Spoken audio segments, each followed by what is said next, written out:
Hey everyone, welcome to Timeless Mysteries Live Edition. Today we've got a special guest with us. Jeff, I cannot pronounce your last name, so I'll let you introduce yourself. All right, I am Jeff Ignatowski. I am the author of Beyond the Headlines, True Crimes, Myths, and Legends, as well as the host of True Crimes, Myths, Legends, and More podcasts. Awesome. And I understand you're at some sort of convention today, right? Yeah, I'm at the World Oddities Expo here in Baltimore, Maryland. Next weekend, I will be in the World Oddities Expo down in New Orleans, Louisiana.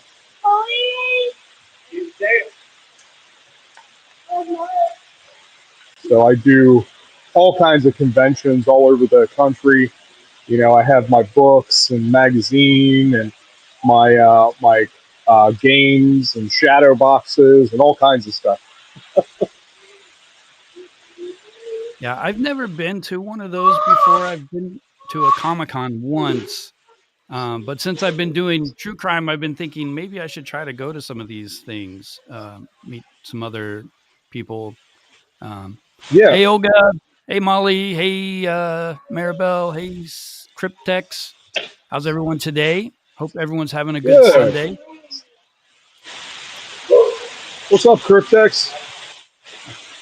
We often do a bunch of different lives on his channel, and he comes on my channel. Oh, um, so tell me about this game that you've got. So I started this all out when I created Killers the card game about 5 years ago now, and it is a cross between D&D and Magic, and yeah, it is now the number one true crime game of all time. We've sold close to 4,000 units in a little less than 5 years in 8 different countries. Currently, we are in, well, as of next weekend when I'm in New Orleans, I will be in every major true crime museum in the country. Alcatraz East carries us down in Pigeon Forge, Tennessee. Graveface Museum carries us out there in Savannah, Georgia. And then I will be having a meeting with the Museum of Death next weekend. And hopefully I will get into both Hollywood and New Orleans, and they will be carrying my game there. That's really interesting. We talked a little bit about it before, and then like I got to the point where I was like, wait a second, but how are you supposed to have fun playing a game about a killer? And you're like, well, those, I don't know. You probably hear that a lot, right? Like it's kind of Uh, weird. Not as much as you would think. Um, the point of the game is to be able to like really get into their head and kind of understand their psychology a little bit, and to really be a compendium of because in the game we have close to 600 killers in the base game and each of the 5 expansions. Wow. I play Dungeons and Dragons, and I know people who play as the bad guys. So I mean, I get it. Yeah, I can understand it. I guess not everybody who would be interested in that might end up being like a serial killer themselves. I mean, I think it's really cool that you actually you probably were told, hey, we can't sell that. Nobody's going to buy that, and you did it anyway. yeah. And people are buying it, and I was thinking about it ever since we started talking, and I was like, how I don't know, like I would probably play it with the right people. I think I would play a Yeah, game like yeah, um you certainly need to have the right people to play it, and it's a lot more fun with the right people. Here in 2 weeks, when I'm at Scarefest in Lexington, Kentucky, we will be releasing Killer's Shadows of the Mind RPG. So that is my role playing game where you can play as a detective, a forensic specialist, or one of 6 killer types. So yeah, you can really get deep into the psychology. You can play with or without a GM. You can play killer versus killer or detectives versus killer. The killer can have hidden roles in the game and play as like one of the detectives, or the GM can be the killer. So there's all kinds of different ways to play the game, all kinds of different scenarios from one shots to multi-session gameplay. So yeah, it's a pretty unique model. That's really cool. Um, so I guess you probably know a lot about killers, right? Yeah, I have probably learned more than any human should have to know. Mhm. Researching everything and going through all the bios, and yeah, I know way more than I probably need to. Yeah, I've only been covering true crime for about a year. I've been doing YouTube for a couple years. Um, and I know that it really like learning about this stuff does kind of mess with you sometimes. And one of the cases you wanted to talk about was the Delphi case. And I was very interested in that story, but I have this like hard time when I think about kids getting you know, it really bothers me. I've actually written, like, a novella, about this story, and I was gonna try to, like, make it into a something I did here on YouTube, but I never did because I couldn't actually speak the words out loud. It just, like, it's hard. But I did, just make a, short, um I'll go ahead and play that real quick, and then, we can get into this case, because one of the interesting things I found out was they actually had like 5 or 6 different, well, maybe at least 2 different, suspects before they caught the guy. Um Yeah, and it's fascinating because I don't necessarily believe that they caught the right guy. I Oh, don't know that wow. Richard Allen actually did it. I think that Mm. I do believe that he may have been part of it, but I don't think that he was the sole killer. I also don't believe that they really had enough. I don't believe that they had enough evidence to convict him to 130 years without any reasonable doubt. I think that there was a lot of reasonable doubt in that case. I think that there was a lot of evidence that was not released, that was not shown to the jury. The judge did a good job of really hamstringing the defense so that they couldn't really do their job and really get the evidence out there that would, shed light on some other people that may have been, more uh, better suspects and other people that had confessed to the crimes. So it's a wild case. I'm really interested to see what happens on appeal. I am friends with Bob Mata, who was there at the courthouse and set in on the trial. So he has some firsthand knowledge of what happened there and what evidence was actually released during the trial.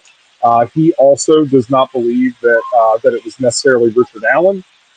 So there is a lot out there. Reese Davis met both with Ron Logan and Keegan Klein and got confessions from both of them. Sent those as letters to the police department, which were then ignored. So, there is a lot of strange things that have happened in this case. The bullet evidence was not very good. This idea that they found the correct gun, but they could never make the right impressions on the shell casing by ejecting it. They had to fire the bullet to get similar impressions on the shell casing, and that is not very good science. The fact that they said that he was bridge guy, but they had 2 completely different sketches of suspects there, and the fact that the clothing that he was wearing is like standard clothing for anybody in the Midwest in the winter. And the fact that the guy in the video does not look nearly as short as Richard Allen is, because Richard Allen is only like 5'4", 5'5". He's a pretty short guy. So there's a lot of things that just don't really jive in the case. So I'm interested to see what happens in the future and what they bring up on an appeal. Yeah, when I was making this video, I started it yesterday and then I got sidetracked. I made a different video and then I don't know. I was up all night working on this one, and something that came across, like I actually had the thought. I was like, well, what if this guy just confessed because he got arrested? I mean, he had that, like, there's a lot of the talk about he had a breakdown in prison or while he was confined or whatever.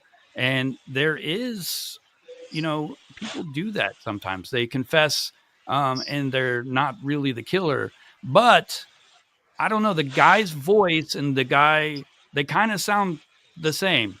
I mean, you don't really hear it that well in the little video clip, but it does kind of sound like him. I mean, it just does. It also sounds like Ron Logan. If you match up the voice with Ron Logan, it sounds very much like him. And He was he's the more guy. consistent. He was the Ron, guy that they found. He owned the land that the girls were found on, but and he then he passed away. died in prison. Yeah, Mhm. yeah, he got convicted of something else and then died in prison. But like they have very similar voices, and that audio on that video is so incredibly grainy, and it's been enhanced so many times that it's nearly impossible to be able to distinguish an actual voice from that audio. So it's been run through so many filters to clean it up so that you can actually hear what's being said, that it's really, really unreliable to be able to say that that is actually what somebody's voice sounds like. I totally understand. I'm gonna go ahead and play this. It's only like I think it's like a minute and a half or 2 minutes. But I have the clip. I have part of the confession. I have some of the interrogation. All It's a short YouTube video. But I'll just go ahead and play it. Okay. 17, Abby and Libby walked the Delphi Manon High Bridge Trail only to vanish without a trace. One haunting clue remained, a grainy voice in a video saying down the hill. That same year, police spoke to Richard Allen. He admitted that he was there that day, but his name was pushed aside. This was a massive police blunder that let a killer walk free. For almost 6 years, Delphi kept asking the question, who was he and why did he target them? Only to learn that the suspect had been within their reach the entire time. No, you're involved in this. You're around there, Rick. No, it's I can not. see you're getting pissed off. I I understand. am pissed off. Did you not see my wife? Did you not see these two girls dead? No, that's what happened. You got pissed off at them. You dragged them down a hill, and you killed. I didn't. No, tell me you didn't. I didn't kill anyone. You're trying to tell me that I'm not making this round up, Rick. It is what it is. I'm done talking. Arrest me. You did No, what? I did it. What? I killed Abby and Libby. So yeah, it's just a short video, but it kind of covers all the stuff. Yeah. I think it's interesting that when he is interrogated by the police officer, the main officer in it, he consistently denies that he did anything. And it took them 6 or 7 months of starving him and putting him on medication until he had not allowing him to sleep, until he had a mental breakdown before he actually confessed to anything. And there's always been talk that they threatened him off camera and told him that they were going to hurt his family and that they were going to do harm to him if he did not confess, because the only way that they could get a conviction is if there was a confession in this case, because they had no physical evidence at all.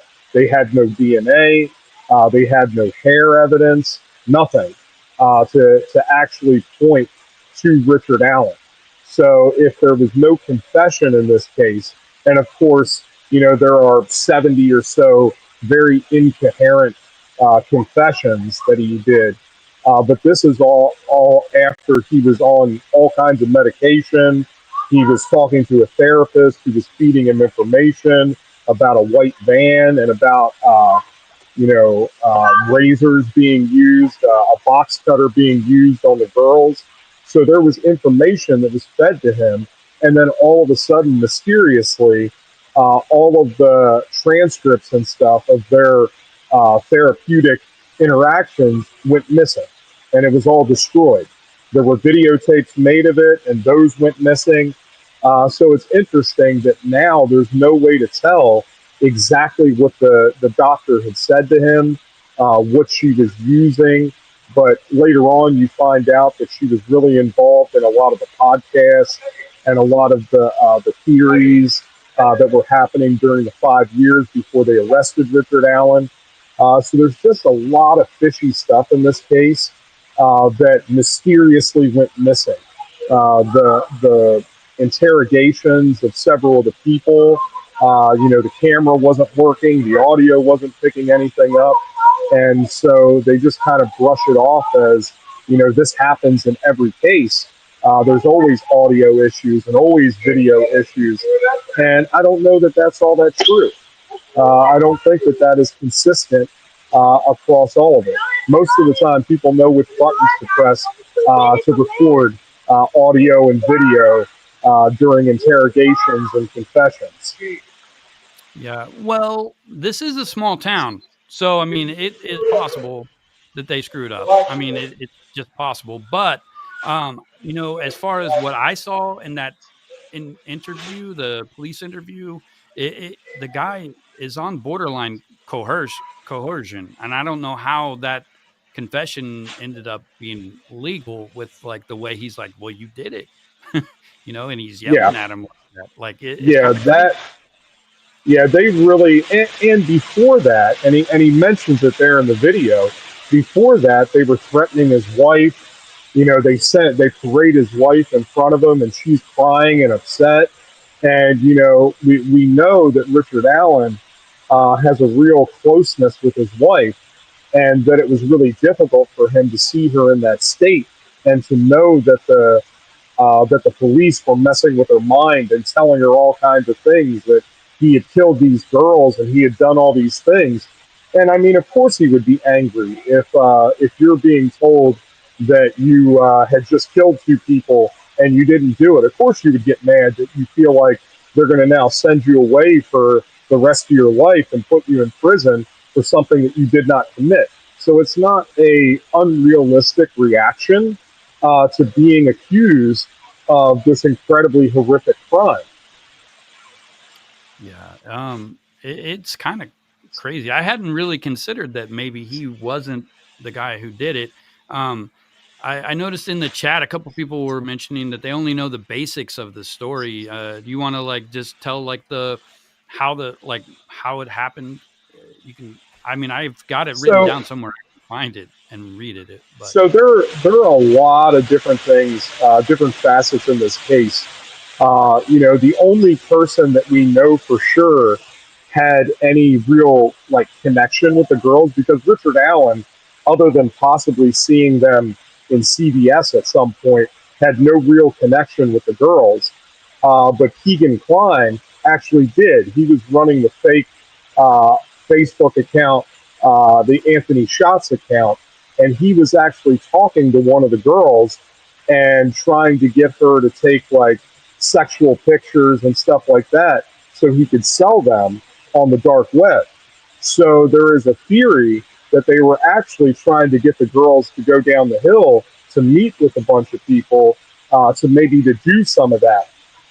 And it's pretty obvious that one of the girls was not killed at that location. One of them was, the other one was not. So at some point, it seems like the girls were somewhere else, and then they were returned to that location to dump the bodies. So it's a crazy case. The fact that one of the things that in the Reese Davis confessions we find out is that Keegan Kline tells him that there was more than one person involved, that there were actually three people involved. One of them was Ron Logan, and he didn't name the third person. But he says that they took them to Ron Logan's barn, and they killed one of the girls there. They brought them back to the place where the bodies were eventually found, and they killed the second girl there. One of the things that we also know is that from the phone records that there were several phones that pinged at that location during the similar time, which also lends the support that idea that there was more than one person involved. Now, that doesn't mean that Richard Allen was not the third person. Now, Keegan Kline said that Allen was not, but we don't know that for sure. We don't know who that third person is because Kline never revealed that. So I just wanted to interrupt. I kind of missed the part on who like said that there was multiple people there. I mean, because hearing this kind of makes the whole story like different than what I've like heard about so Yeah, far. so Reese Davis was in prison. The first time he was in prison, he was there in prison with Ron Logan before Ron Logan passed away. Ron Logan confessed to being the one that killed the girls with a box cutter. And then he went to prison again later on, and now he is currently in prison with Keegan Kline, who was the one that was in control of the Anthony Shots account that was trying to lure the girls somewhere to do, risky photos and stuff. So he is the only person that we know of for sure had contact with the girls online.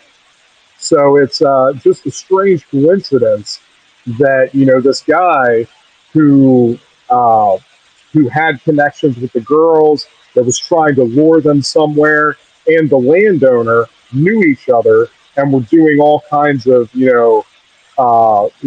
kitty porn and stuff like that. So it is highly likely that they had something to do with it. Again, that doesn't mean that Richard Allen was not involved in that. He may have very well been involved. He may have been the third person, but there was more than one person. And when you look at the sketches, it is obvious that those two sketches are not the same person. Neither of them particularly look like Richard Allen. One of them is more similar than the other one, but the other one is a skinny guy with curly hair. So that's obviously someone else. It is not the bridge guy, whoever that is. So there's a lot of interesting doubt in this case. I'm trying to find the sketch. I could share it here. But before I forget, I keep thinking about I could have sworn there was no sexual assault that There was like there not. was no. So I mean that was at least one thing for me that like I f- I mean it's still like it is terrifying to think of two kids going through this, but at least that didn't happen to them, you know. Yeah, yeah, But it sounds like it potentially would have happened had something some turn taken place yeah. where they ended up dead. Um, I'm also trying to think of how they possibly could have like tracked these girls and knew where they were. I mean, it would be just kind of random luck that they ran Well, into this on the yeah, I trail. think I think that it seems very plausible to me that they were actually going there on the trail to meet up with someone.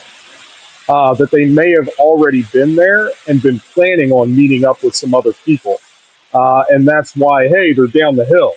I think that there is a very good possibility that maybe with the Anthony Shots account, that they were planning on meeting some people there to do some photography or something like that, and it was normal. That's why the girls didn't take off running. They didn't like try to disappear and run through the woods and get away from this would-be I think assailant. I think they were on You the know, wrong side of the bridge, so they had nowhere to run to. They were on the wrong side of the bridge, and you can see them talking on their phone to each other. Is the guy still following us? Like they knew he was following him. They knew they needed to get away, but they couldn't. And I think one of them even says something like, "Well, we can't go down there because there's no trail or something."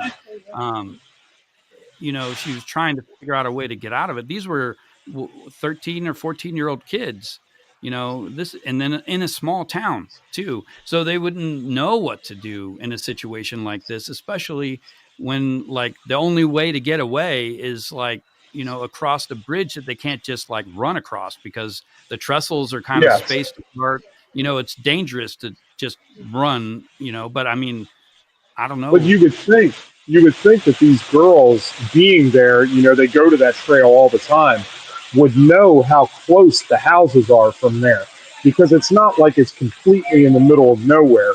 There's a road that's pretty close by. If you go down if you run through the woods, you run into the road.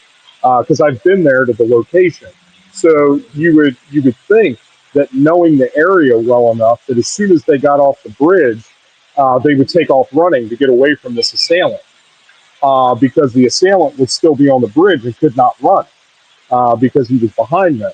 Now there was always this talk about in the video, it says he has a gun, and I've listened to that audio probably 100 times, and I actually don't hear that. I hear it where it says there's no trail there.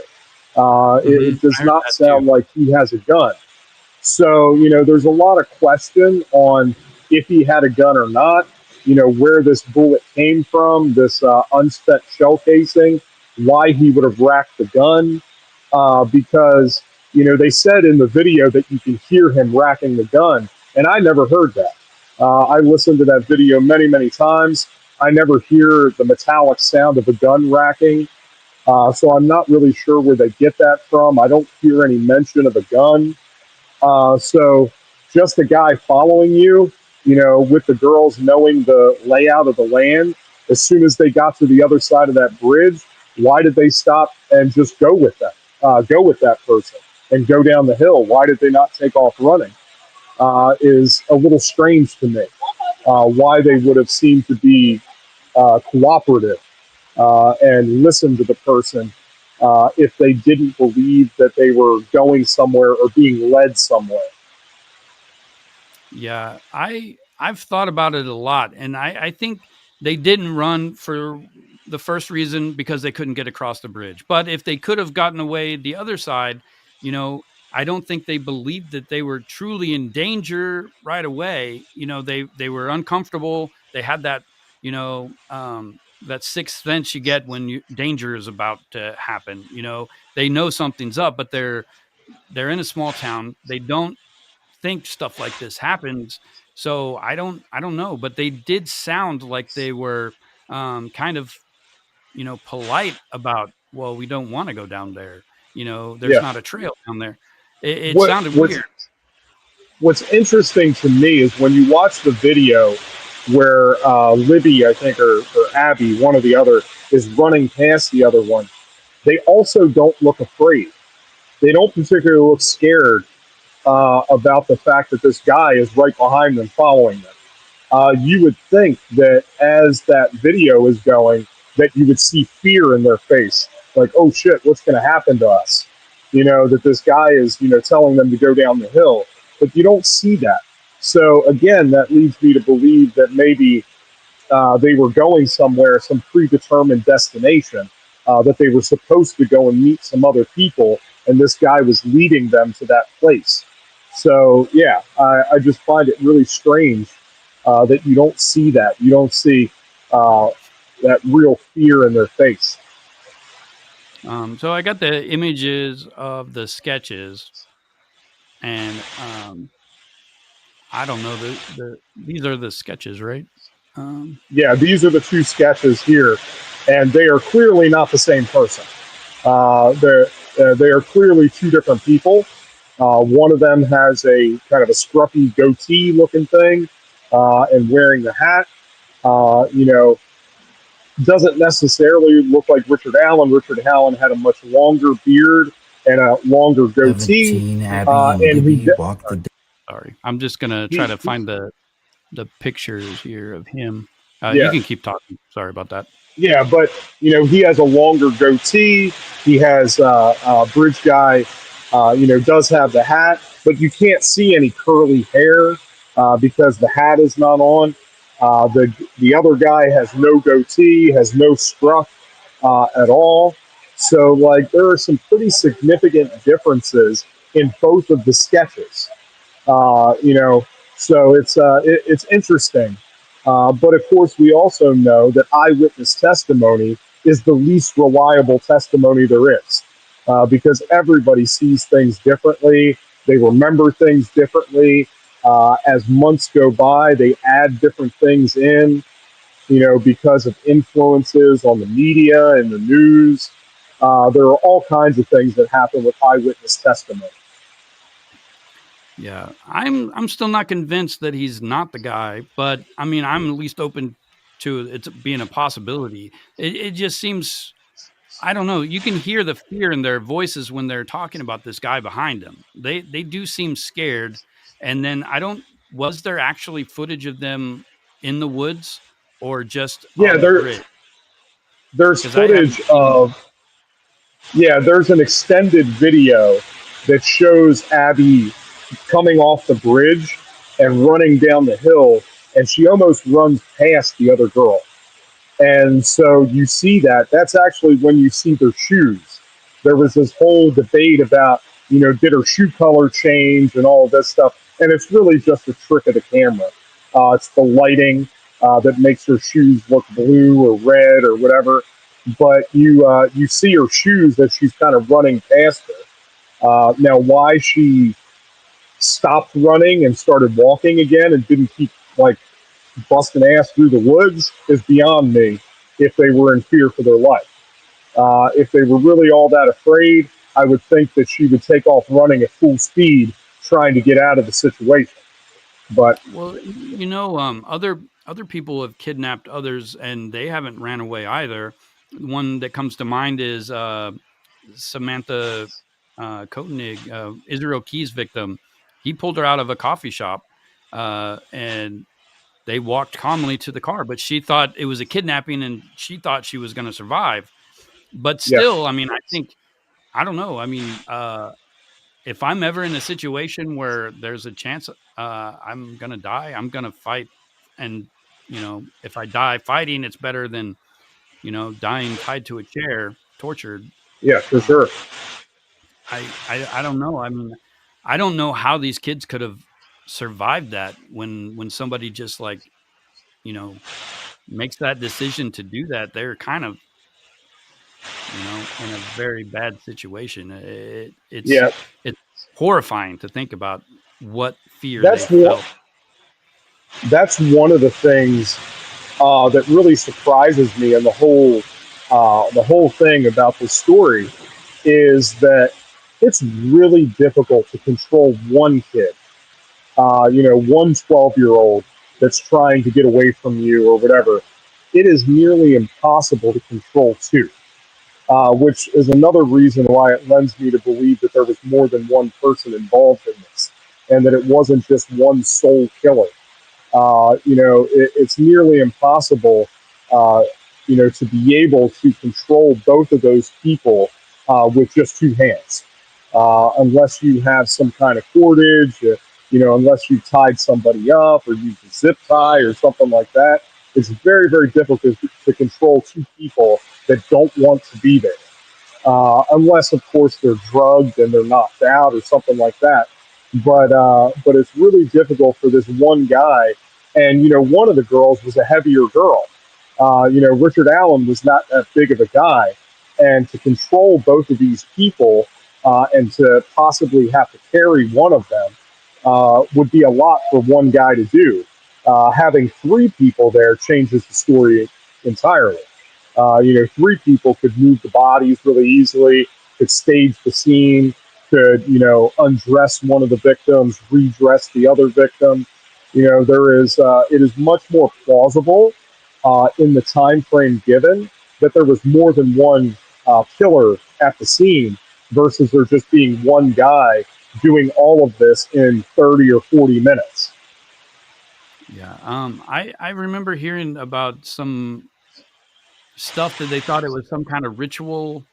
Uh, Yeah, and I mean, this story is weird. And, now that you brought this to my attention, I can see what you're saying. I can get it, but I mean, I don't know if they like. I mean, it would just have to be random. Those guys would have had to been in the woods already, and one of them saw the kids, and they're like, "Hey, those girls are by themselves. Let's go get them," or Well, something. one of the things that's interesting that Keegan Klein confessed to is he said that they actually did the ritualistic stuff and the runes and everything and all of the sticks laid on the body. They did that to throw the police off and to get the police to believe that it was a ritualistic killing, so that they didn't get caught. So it is completely plausible, knowing the area and knowing that there is a lot of Odinism in that area, that they would use that to really blame someone else and kind of throw the police off of their track. So again, it lends a lot of credence to those confessions that Keegan Klein gave to Reese Davis, that there is something there, that there's actually some truth to what they're saying. So, what is being done to kind of like double check the evidence and maybe like, I mean, is there even more DNA or anything that they could No. find? So one of the real crazy things in this case is the gun that they found at Richard Allen's house. After they supposedly tested it, they destroyed the gun. So there is no way to go back and test that firearm to see if it's even consistent or if there was another firearm that was used in the commission of this crime. So, like, there is a lot of weird stuff that happened. Records being destroyed, the firearm being destroyed, and there is now no way to go back there and figure this out. They did have one piece of DNA in this instance. It was a hair that was found in one of the girls' hands. That hair ended up being consistent with one of the girl's sisters, and may have come off of, she had borrowed one of her hoodies, and so it may have come off that hoodie, and she just happened to reach up and grab it and have it in her hand when she died. But other than that, there was no semen, there was no blood DNA other than the girls, and so it's a very strange case. Uh, that there was, and then there were people that had confessed to being there. There was somebody that said, asked the police when he was interviewed if they could get DNA off of his saliva because he had spit on one of the girls. And so, there's a lot more than just Richard Allen that has confessed to this crime.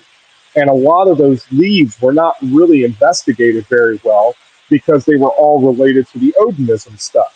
And so they kind of threw out the baby with the bathwater and got rid of all of that and all of the interrogations and the confessions by those people.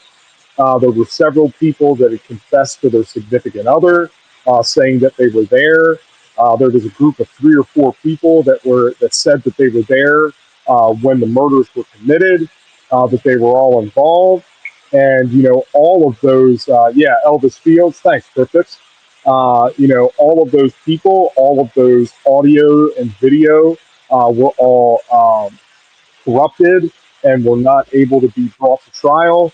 They were all struck from the record and were not able to the defense was not able to present that at court. So, like, there's so much of this case that never made it in front of the jury. So, how does the jury make a good decision and render a good verdict when they're not getting 90% of the information in this case? They're not getting any of the alternate suspects. They're not getting any of the other confessions that happened. There is just so much that didn't make it in front of the jury to be able to allow them to have an objective verdict on this case. I know when a court controls what evidence is shown to the jury. So the prosecutor is going to be like, here's all the evidence I got, and then the attorneys are going to fight about what actually gets put in, and the judge is the one who gets to decide. And you're right, Yes. like there could be like this massive amount of information, and then you get this tiny cookie cutter version of it, and that's what the jury sees.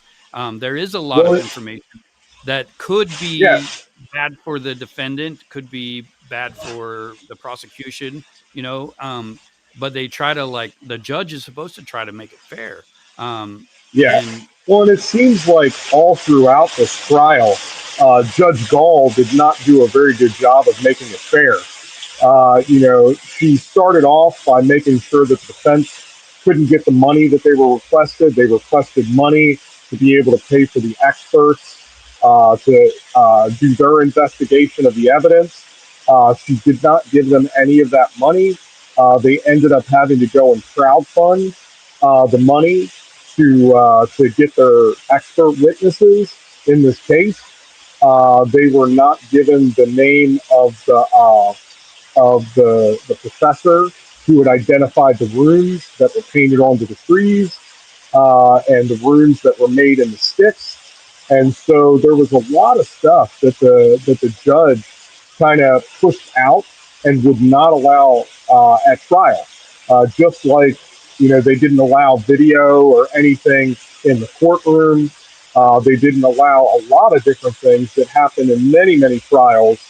And they, of course, they fired the defense at one point, and then they had to fight to get back on the trial. During that time, they had to return the evidence to the prosecution. When they were returned the evidence, it was something like 40 gigs of information that they had to go back through. They had to recatalog, and it just so happens that they had asked for a speedy trial before that. So they had very, very little time to really go through all of the evidence, the volumes and volumes of evidence, to be able to pull back out the stuff that they needed to really go to trial and to present a good case.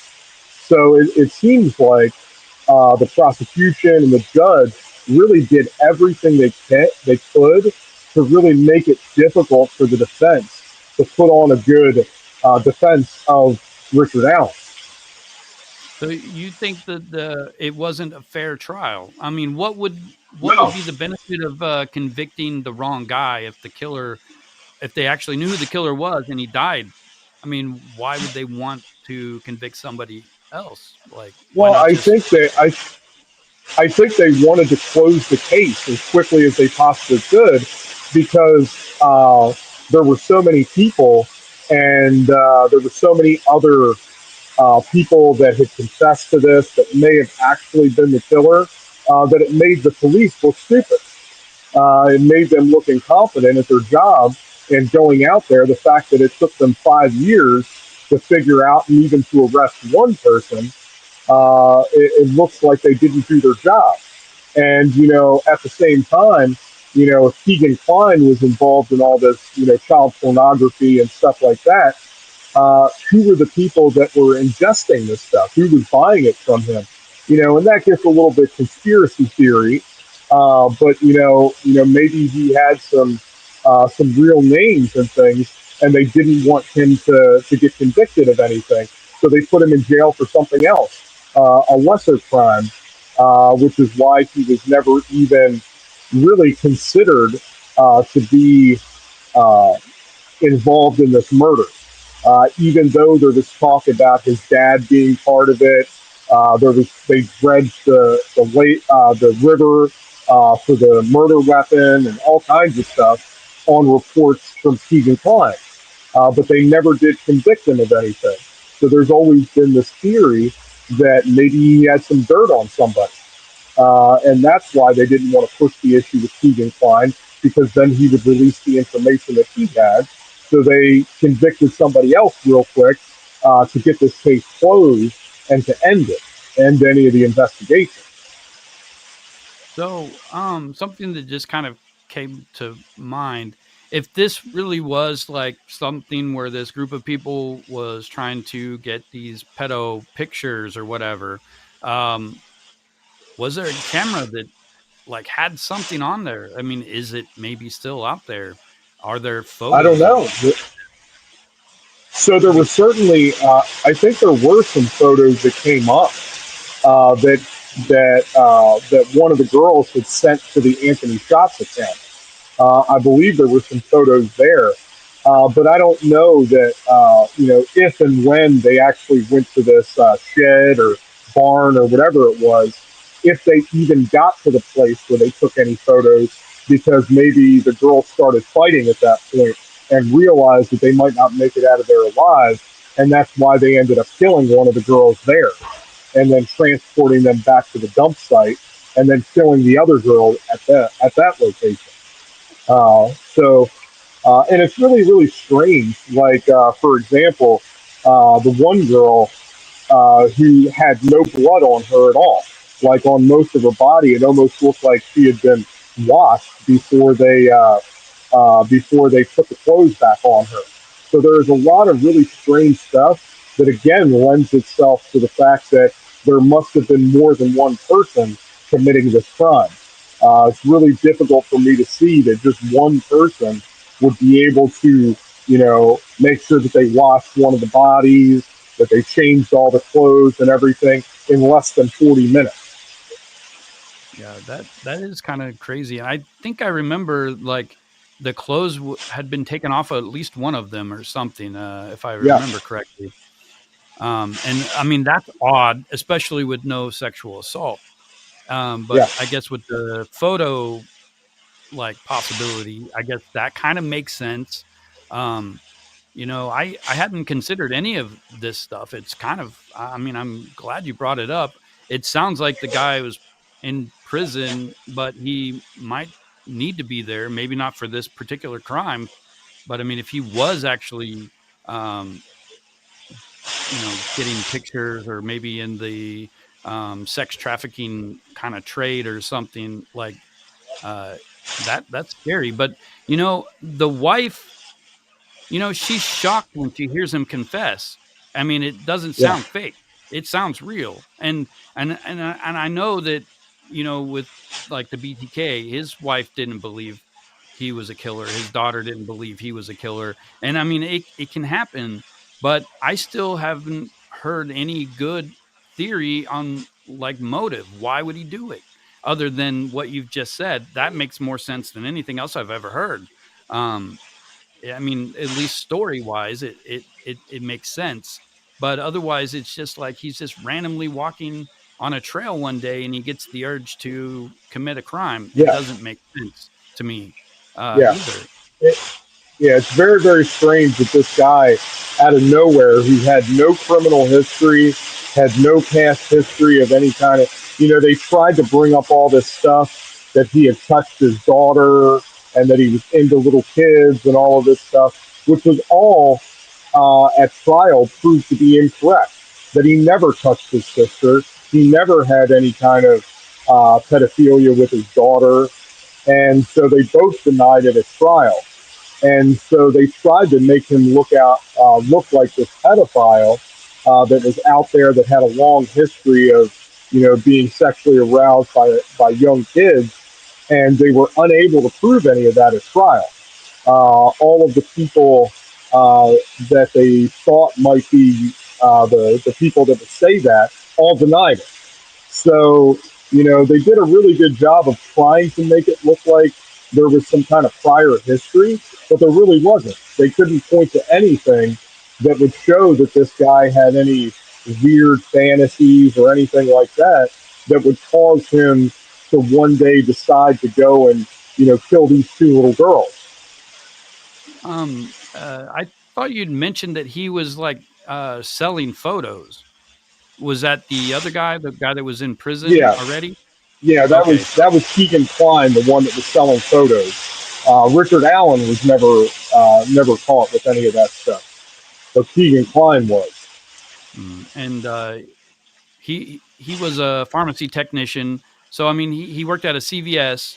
He has to maintain that license. So I mean, I think he's got a. I was a pharmacy tech, and I think one of the questions on the form you have to fill out every year is, are you having any psychological problems or something like that? Are you on Yeah, any well, medication? And it, who's really going to admit to that? I mean, I guess if you're taking meds and you're prescribed them by a doctor, you would want to put that there because it could be proved that you lied. Yeah. And, but I mean, I don't know. I guess who would So he say that? he did. he did obviously have some depression issues. There were a couple times where he did, threaten to commit suicide. But at the same time, when you're in a stressful situation and things seem to be going wrong, he, he doesn't have those thoughts from time to time. Is that really a good indicator of somebody who is mentally unstable, or just somebody who is really going through a rough time and a rough patch in their life, that may be, seeing no hope at that moment? So I think we all go through those difficult times in our lives and struggle with some of those passing thoughts. It is very, very different to have some passing thoughts of not being here and actually committing self harm and trying to do something like that. I think that there is a big line between the two. So I think I've got a video of the news clip where they talk to the other guy. They are on his property, walking around. I think he was the suspect. And let me see if I can find it.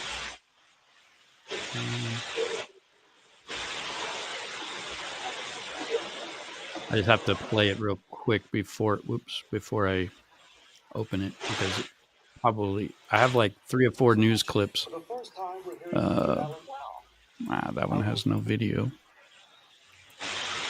I swear I have it, but I don't know where it is. So it's interesting too with Ron Logan, because they did investigate him for a little while. They did do a search of his property, and it's fascinating that when they searched his property early on, he had just like renovated his bathroom, and he had just like ripped out the tub and put a new liner and changed the paint on the walls and everything. And so, is that the place where the first murder happened?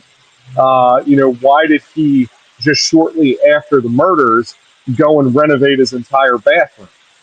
So there's some weird things there too, that possibly there might have been some DNA there before he ripped out the entire bathroom and remodeled it. Why was it at that particular time he decided to take on that project? I think I found it, but I can't. Well, I can't find the actual file, but I can find it on my Adobe Premiere Pro. But I think I can play it through here too. Let me just.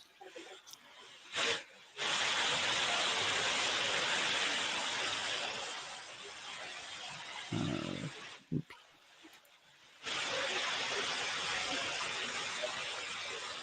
Okay.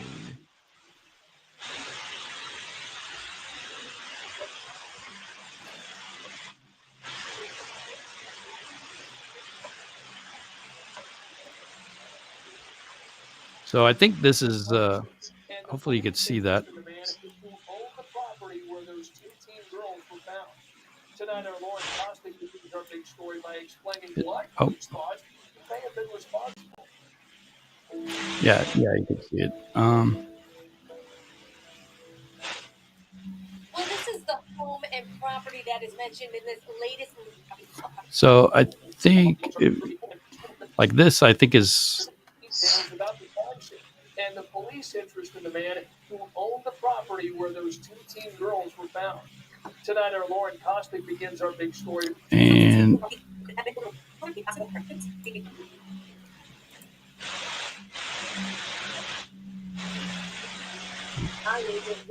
I believe there is probable cause to believe that Ronald Logan has committed the crime of murder, and the evidence of that could be found on Ronald Logan's property.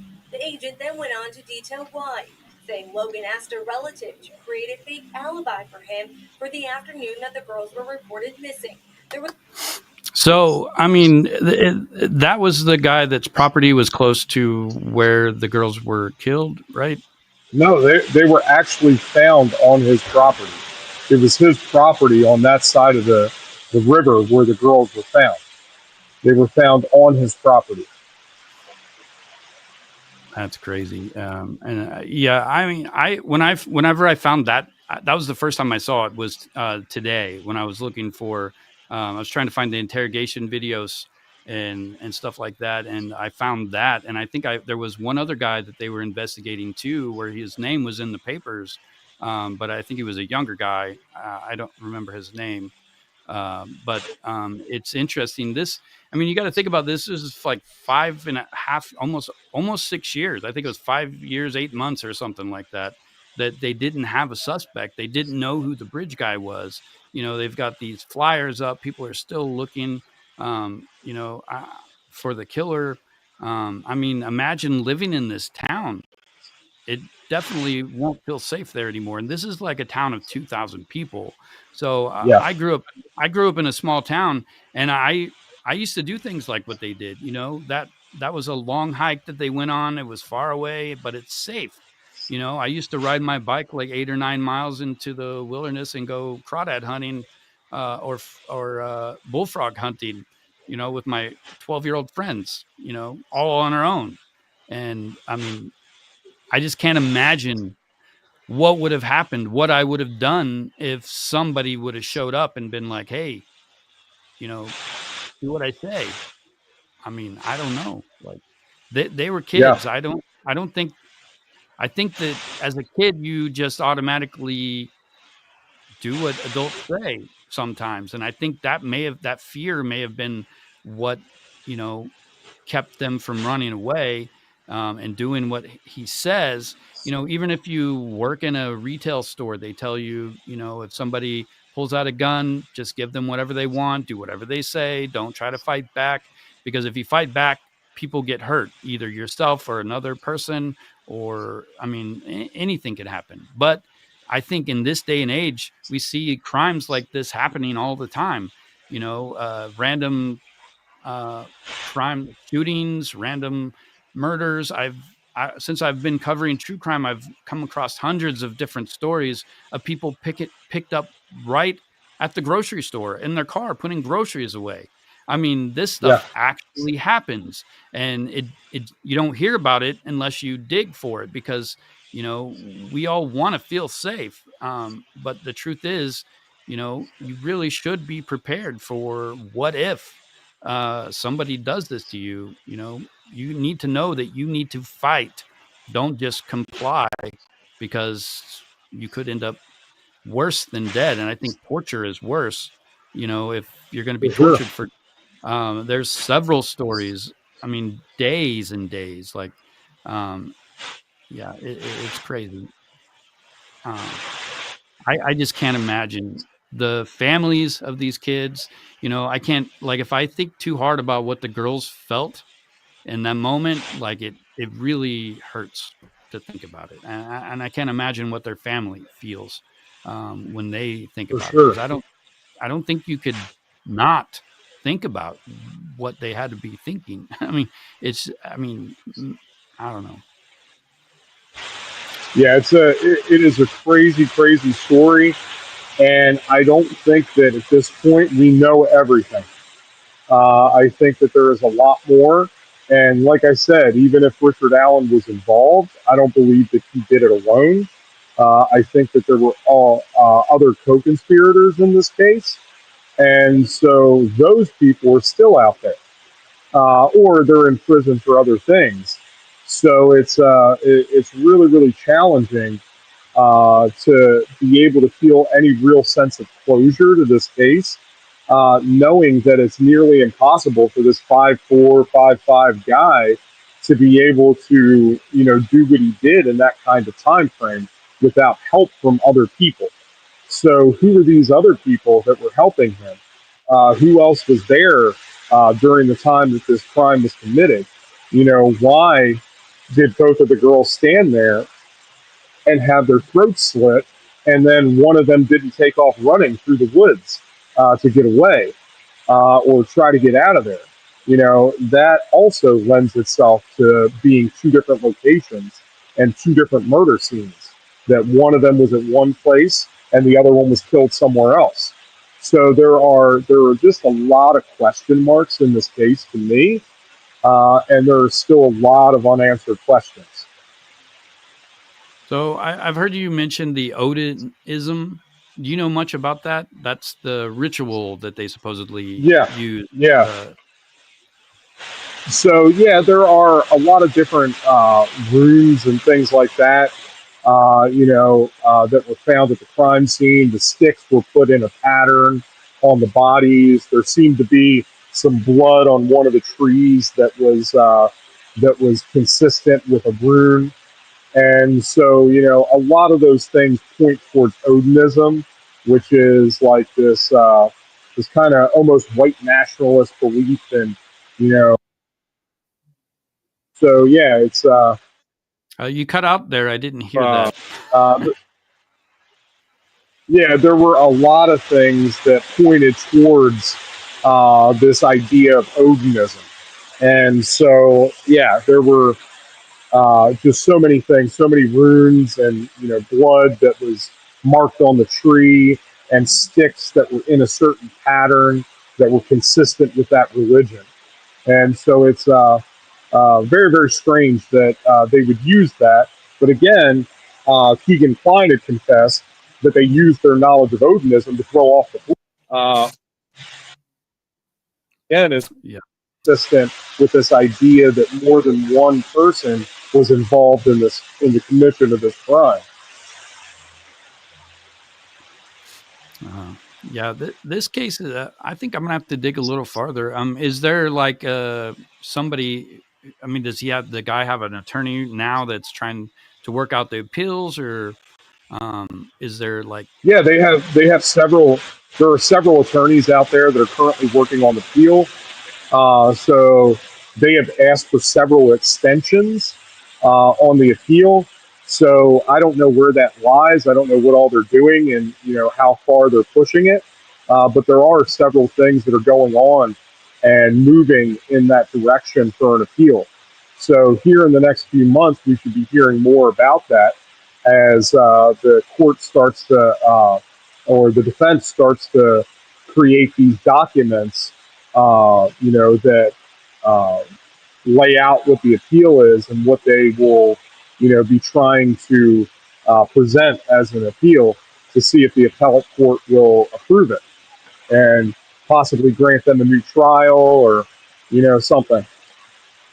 Yeah, I mean, I think it's hard to appeal a case like this, but I mean, he did confess like 60 different times, like in phone calls and stuff. I mean, that's got to hurt his appeal, I think, right there. But I mean, if he was in prison for a year before he confessed the first time, then I guess perhaps. I mean, I'm at least open to the idea that maybe he didn't do it or didn't do it alone. Um, I was convinced he Yeah. did it. Well, I think it's interesting because yes, it's really difficult to get an appeal in a case like this. But at the same time, there was so much evidence that was left out of the original trial that was not allowed by the judge that sheds a lot of reasonable doubt on this case that I think that they have a good case for an appeal. There was just so much stuff and alternate theories and alternate confessions that were not allowed that they may have some new evidence that they can bring that would possibly get an appellate court to agree to a new trial to be able to present those things. Hopefully they will get a new judge if that's done, one that is not trying to hamstring the defense and it at least allows the defense a fair shake. It's crazy. It is just probably one of the most fascinating cases in the last, 5 or 10 years, to me anyway. I wonder And what it's the not that judge far kept from out home. and why. Because usually if something's kept out of a trial, there's a good reason for it.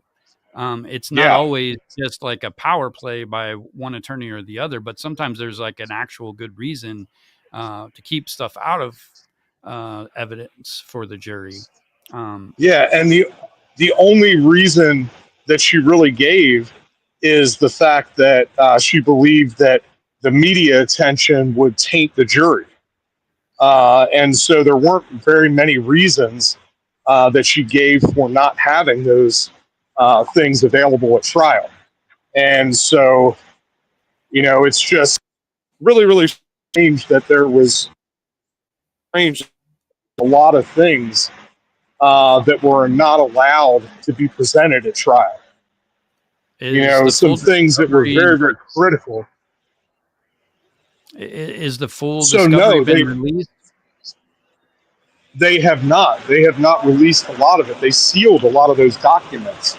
Again, right after the trial, they did not release a lot of those.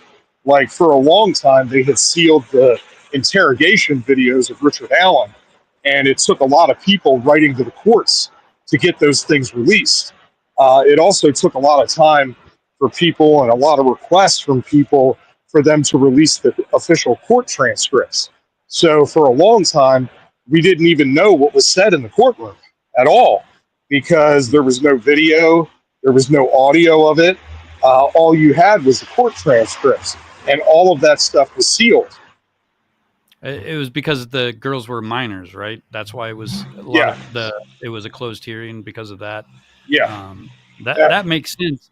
But I mean, usually when they prevent evidence from coming in, it's either like unfairly biased in some way for the defendant, or it's not clear enough evidence. And I don't know. I wonder what they kept out and why. There's probably at least a valid reason that we don't know about.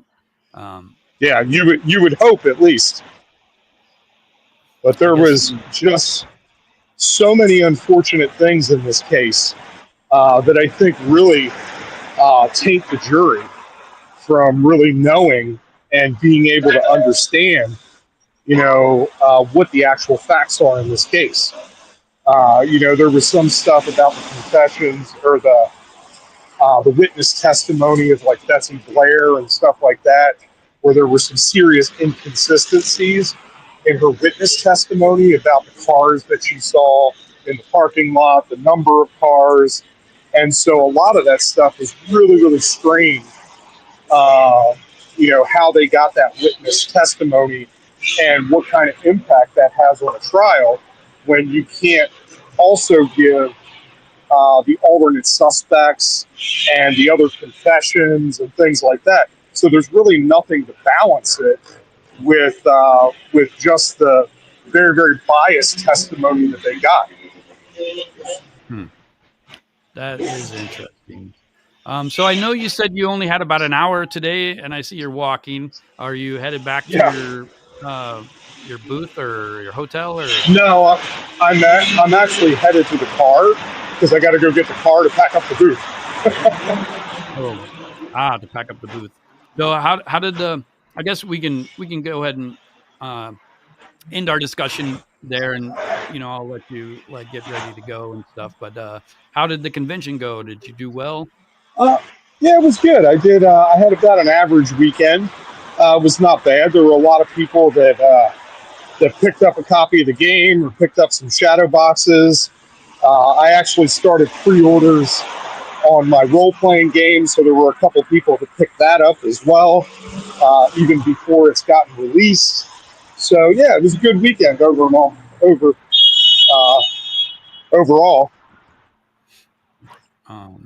Yeah, I've never been to one of those, and I think I should go to one at some point. But I live in Anchorage. I don't think they have them here. I'm trying to find the link that you gave me so I could share it real quick before you go. The link to your website.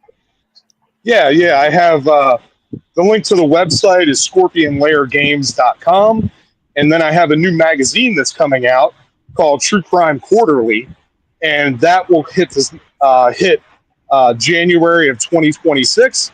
Oddly enough, the first featured article in there is on the Delphi case. So I am presenting both the prosecution side, the defense's side, and then a bunch of the alternate theories that were out there, the Odinism theory and the multiple suspect theory. So there are a bunch of different things that I covered in that in the magazine. Yeah, I think it's you made some valid points. I'm definitely gonna have to go back and rethink what actually happened. I mean, I'm still leaning towards the guy did it. I mean, the guy does look like the guy, and he does kind of sound like the guy. But I get it. That doesn't mean 100% anything. So, but Yeah, uh, I don't know. I just wish that those girls didn't have to go through that. I mean, for sure. it's just terrifying to think that you could be doing anything random one day and then um, somebody, decides to take your life and you can't do much about it. I've been writing about the Crawford Pond case. What's her name? Sunshine. What's the last name? Have you heard about that one from the New I England? have not. They um let me get this real quick. I Sunny, know that they've been talking. I know that they've been talking about a potential serial killer up in the New England area, and that yeah, there were a bunch of cases that may be linked. um, that case, I'm actually thinking that they might have the wrong guy for that one. But Oh wow! Sonny Stewart, they got a 17-year-old boy um, in custody. He's going to be tried as an adult. And then there's like conflicting information on what kind of person he is out there. Like some people seem to think he was a polite, regular kid, and others think that he was deranged and mentally ill. And it's really hard to figure out what's fact, especially when they sealed everything, at least for now.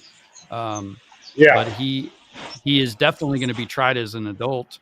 And there is a wow. very large following that are like claiming that he's innocent. They just latched onto the first guy, um, the easiest guy to claim was Yeah, he was this boy was out showing police where to go, how to get places, and things like that. And somehow, I guess he was navigating them away from the body, and that was their red flag. And it's creepy. I've got a long form video coming out on that probably next weekend. I've been working on it for a while, but the details nice. of the case are like they're like always changing, and it's hard as a true crime content creator. It's hard to find actual information that's real.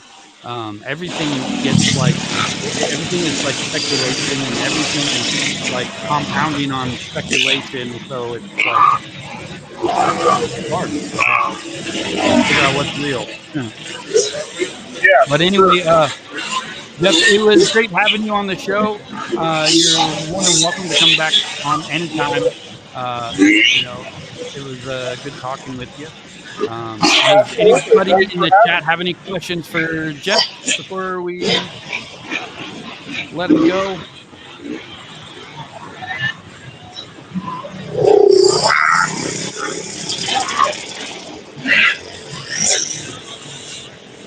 All right. Thank you guys.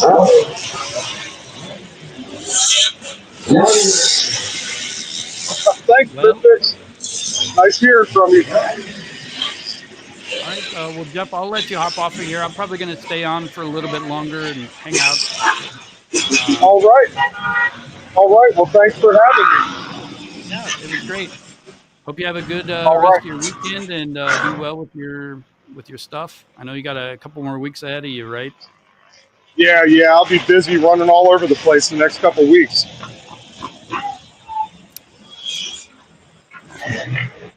All right. Well, thank you very much. I'll talk to you soon. All right, have a good one. All right. You too. So, guys, what do you guys think on this case, the Delphi case? Up until today, I pretty much thought it was like an open shut thing. Now I'm not so sure. Um,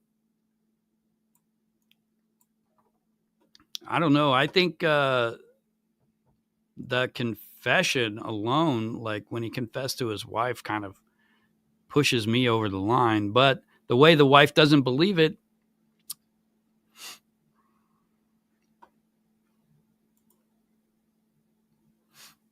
Let's see. I've got some.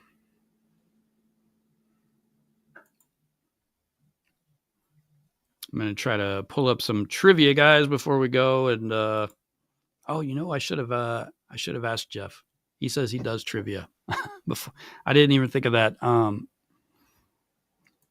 Let's see. So I'm going to pull some of the trivia that we have done before on my channel and see if you guys remember the answers.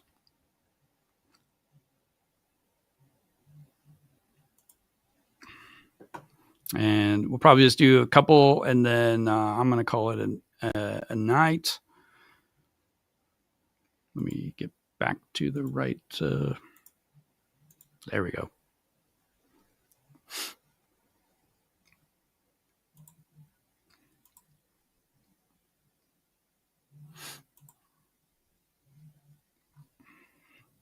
Well, I can't seem to. Here we go. I found the PowerPoint. We'll see if it'll load.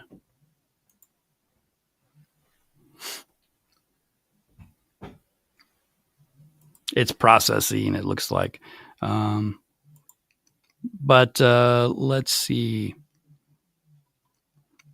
In 1892, investigators solved a double murder in Nochia using a single bloody thumbprint. Which country recorded the first murder conviction based on a fingerprint identification? Does anyone remember that one? There is the US, the UK, France, and Argentina.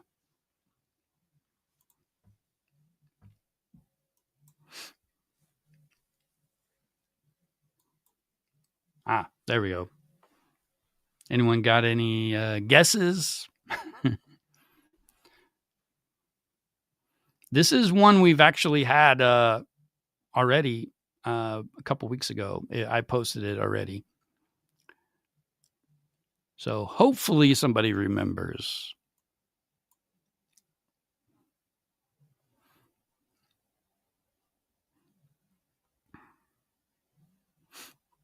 Well, let's see. The correct answer is Argentina. I think that's the last place people would think to guess.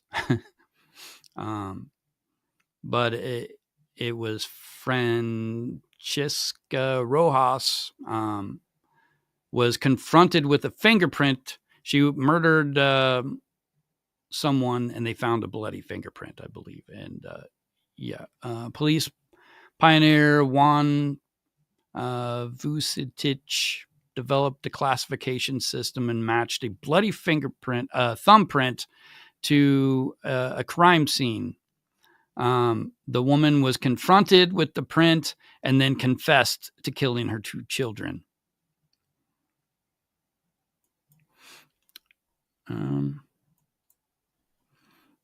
Let's see. Let's do another one. So this is a British case. In the 1980s, showed DNA could both clear the innocent and catch the guilty. Who was the first person convicted of murder using DNA profiling? Molly, you're funny. I think they've got cheap trips to Hawaii this time of year. Well, I can tell you it's not B because this is a British case.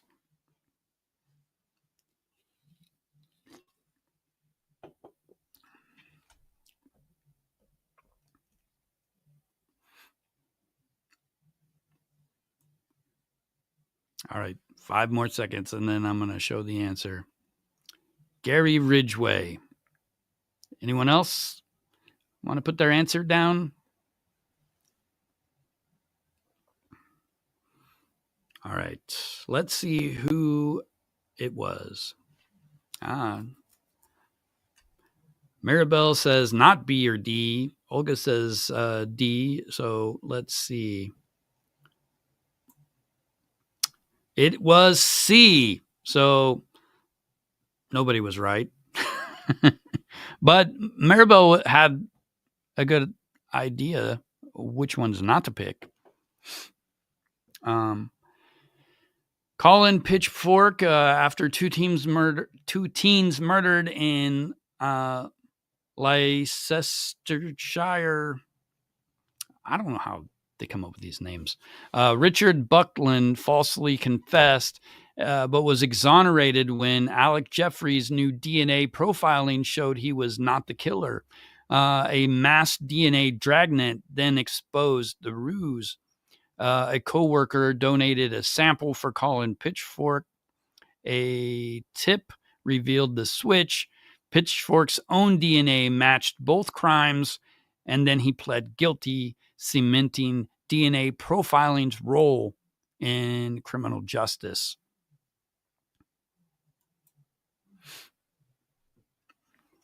Let's see. The next one's for 65 years, the identity of Philadelphia's 1957 boy in the box was unknown. Which technology finally revealed his name in 2022?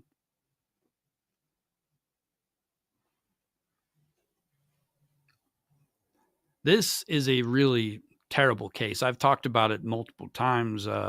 It's very sad. DNA. So, Olga, what do you think? B?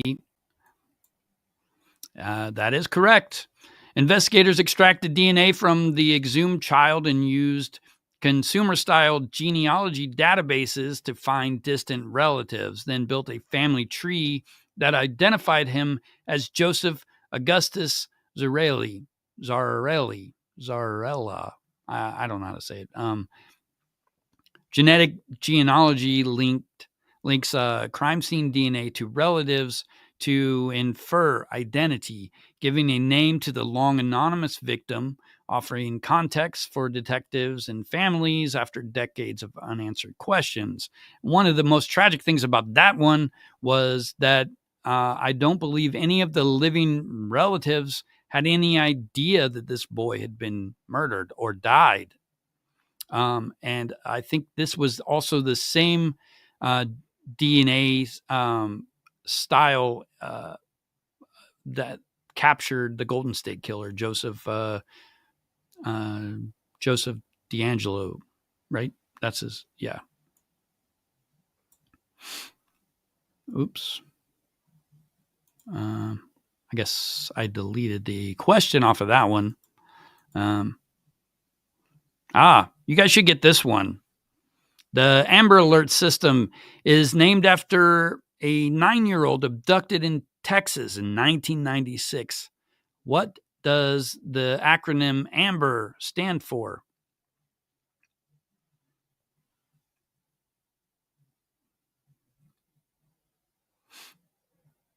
This one's kind of tricky.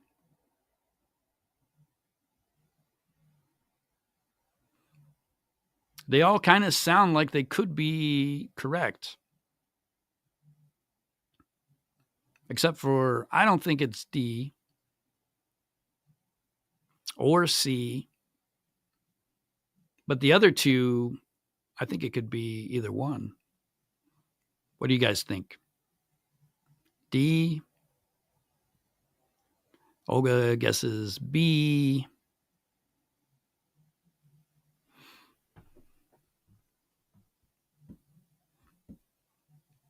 Molly, what do you think?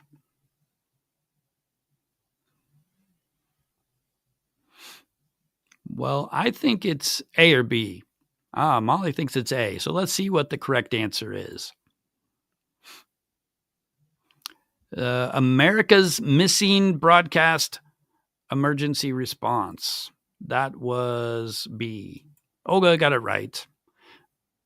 But, you know, the Amber Alert is designed for children, so it makes sense that it could be A, American Minors Emergency Broadcast Registry is kind of the word that kind of throws that one into the bucket of can't be right. But after Amber Hagerman's abduction and murder in 1996, broadcasters and police created a rapid alert network to enlist the public.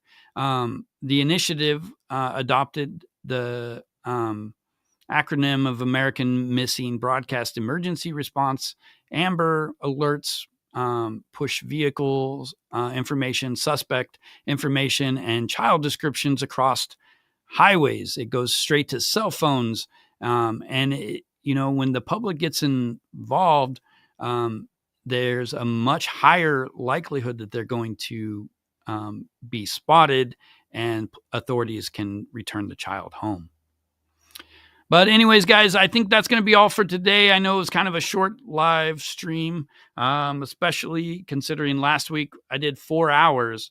But, I thought that I had gone through that entire interview, but I realized that I didn't. I actually thought somebody was using AI to fake the last bit of that interview, but it's actually real. And I actually found the video footage straight from the source, so I believe it's correct. And I think we will be going over that soon. I think there is an hour left, and I think it'll be exciting to talk about. But I appreciate you guys a lot. I'm glad you were here. Olga, I really thank you for that gift. It's very appreciated. And I'll catch you guys in the next video. Everyone have a good night and a good rest of your weekend.